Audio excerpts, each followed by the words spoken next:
to do 3 more lessons today because you guys killed it yesterday. You did a great job. So the first lesson, lesson 7, goes into place value a little bit deeper. We've already learned about the ones, the tens, the hundreds place.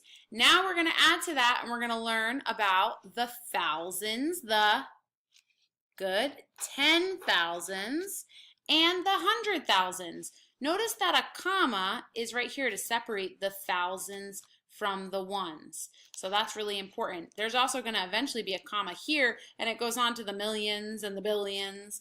But for right now, we got ones, tens, hundreds, thousands, 10,000s, 100,000s. When I read a number, I'm going to state whatever number happens right here first, and then the comma is kind of like a breath, and then I state my one. So for example, if we were to name these numbers, this number first, if you were to name that number, first you're going to start with what comes behind the comma in these thousands place. 52,370. 52, and since this is in the thousands, I'm going to say 1,370. All right, your turn. Go ahead and try and name this number. Good, 123,456. All right. Next thing, inverse operations. Inverse operations. We already saw this vocab word once. Do you remember what it means? They undo each other.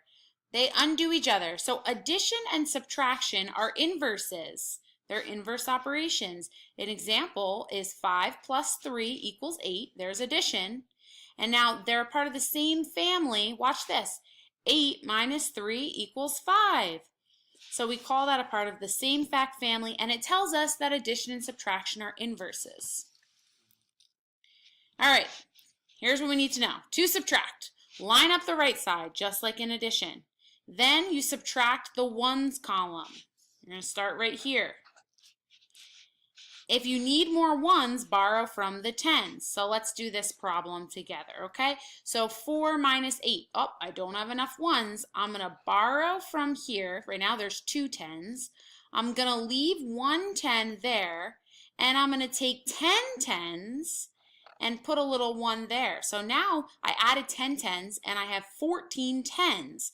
14 minus 8 is... Good. And now 1 minus 5, I still don't have enough ones. I'm going to borrow from the hundreds. I'm going to leave 4 hundreds. I'm going to make that 11. 11 minus 5 is 6. And then 4 minus 0 is 4. So my answer is 466.